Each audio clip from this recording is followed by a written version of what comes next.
Welcome back to Pow Slap Entertainment, where we put the class in classroom. That's the best thing I could come up with. All of us have those teachers in our lives that stick out for one reason or another. Some of them can be good and some of them can be bad. Since I plan on becoming an English teacher, a common question I get asked is, so are you going to be a chill teacher or nah? And in order to understand chill, I think it's important to look at teachers I've had that sucked at their job. For that, let me take you to the birthplace of suck. Middle school. This is where I met my history teacher, Mrs. Mills. Now, Mrs. Mills on the surface looked like a kind old lady. If you passed her in the halls, you'd think she was a librarian because of the type of glasses she wore. She was really great at keeping up appearances outside the classroom. She would always be active and engaged when talking to other teachers, but when it came time to teach and that door was closed, it was a different story. Audible sigh. Okay, class, I'm feeling pretty tired today, so you'll be listening to an audio recording of me reading the textbook. Okay, so George Washington was the first president of the United States, but what was his hair all about? Was that a wig, or was that some kind of other thing? In order to understand this, we have to go back to 1972. Sometimes she'd get lost in a recording, and since she was too lazy to edit anything, we'd have to put up with it. Mom, I'm hungry! Charlie, shut up, I'm recording! This was one of the few classes I ever sat in the back of, and this is also where I met my friend Josh, who I've never spoken to besides this class. Josh, what are you doing? I'm doodling an anime potato. Huh, I should start doing that. Thus began my chronic doodling addiction, but more on that eventually. Some of the teachers I had in middle school weren't necessarily good or bad, but more of a chaotic neutral. Mr. Grover was a very interesting case. He was this big burly guy that used to wear a silver coat and carry a briefcase everywhere. What's weird about him is that he used to stand outside of class and address everyone by their last names. Hello, Mr. Hernandez. Mrs. Williams, it's great to see you. Ah, Mr. Slap. No, please, call me Dr. Slap. Ah, yes, of course. His whole spiel was that teachers should offer the same respect that students give teachers. He even called us by our last names during student-teacher conferences, which is kind of weird. Now, my home economics teacher was insane. On the surface, once again, sweet old lady, pink aprons, always talking to everybody. Once you got to know her, she had a very distinct personality. Hey, Miss Sheridan, can we add bacon to our burger? Do whatever you want, I don't care. I'm getting paid anyways. She was really hit or miss for most people, but I actually found her personality pretty refreshing. She didn't care in the best possible way. Whatever crazy thing you wanted to do, she would be down for it. Since we had to work with food all the time, we had to have aprons, and it was mandatory that we design them. When most people spent $8 to get a design professionally sprayed on, I just took a Sharpie and drew a stick figure on mine. What happened here? I made my own design and I used the $8 to rent a copy of Okami from Hollywood Video. When most teachers would have yelled at me and told me to do it again, she just said this, whatever tickles your pickle, I guess. That was her signature catchphrase and pretty much her philosophy in life. She wasn't a pushover though. If you made something inedible or you just didn't try at all, she would unleash the wrath of Hades on you. Cooking is for girls. Why should I learn to do this? Because with that attitude, you'll never find a girl willing to cook for you and you'll most likely die alone.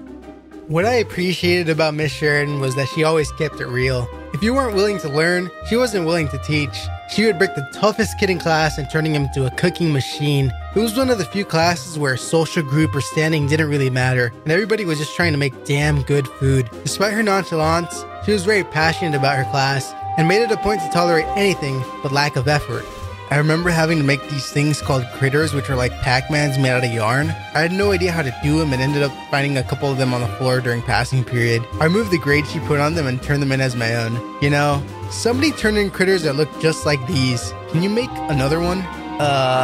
If you don't remember how to do them, I'll have your classmates show you how to do them. She didn't get mad or yell. She just made it a point that I had to learn how to do it myself. This in turn gave me the motivation to learn how to do it and prove her wrong and show her that I was capable of making them on my own. As you get older, you start to appreciate teachers that actually try, as that's what I think separates a good teacher from a bad one. One of the worst teachers I had, and subsequently one of the best teachers I had, was Mr. Gunkel. Mr. Gunkel looked a lot like his name sounded. Old, decrepit, mean. When we had Mr. Gunkel, it was his last year of teaching, and he truly did not care. This is actually where I met my friend Conformed. One day I was outside of class trying to sell this SmackDown vs. Raw wrestling game, and Conformed walked up to me like, "Why would you sell this? This is a classic." He then invited himself over to my house, and we consumed an ungodly amount of Coca-Cola, and had a great time making Rey Mysterio come out to Undertaker's entrance. The next day I asked him, "How come I never see you in class?" I'm always in class. I sit in the back facing the wall. And wouldn't you know it, I look over later while Mr. Gonko's teaching the class, and I see Conformed hunched over staring at the wall. He's right next to Mr. Gonko's desk like some kind of pet, and the worst part is there's empty chairs everywhere. Mr. Gonko was old school and big on discipline. Melissa, come up to the projector and find the adjective. Is it jumped? No, what are you, stupid? It's clearly thick. Repeat it to the class. Thick, thick, thick.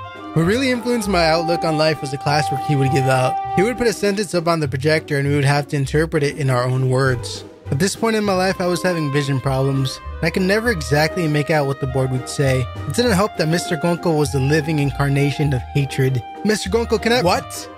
Never mind. This resulted in me butchering the sentence 99.9% of the time.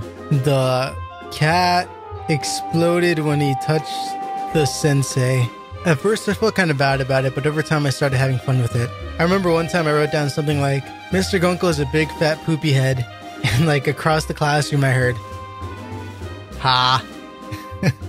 And that made my day. Since we would always get these handed back to us, I never turned them in. I stopped caring about my grade and fell in love with writing / became confident in expressing myself. I ended up failing that class so hard that my GPA looked like a GPF, but better learned to express myself through writing, and I pretty much aced every English class I've had since then. Mr. Gonko stopped teaching after us, but if I saw him in the supermarket, I'd look him in the eyes, I'd shake his hand, and I'd say, thank you. And then I'd say, are you interested in checking out my mixtape?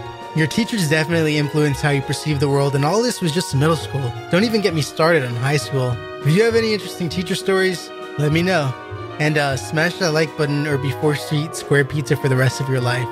And make sure to subscribe, leave a like, tell all your friends, promote all my social media, follow me on MySpace, Twitter.com, Spotify,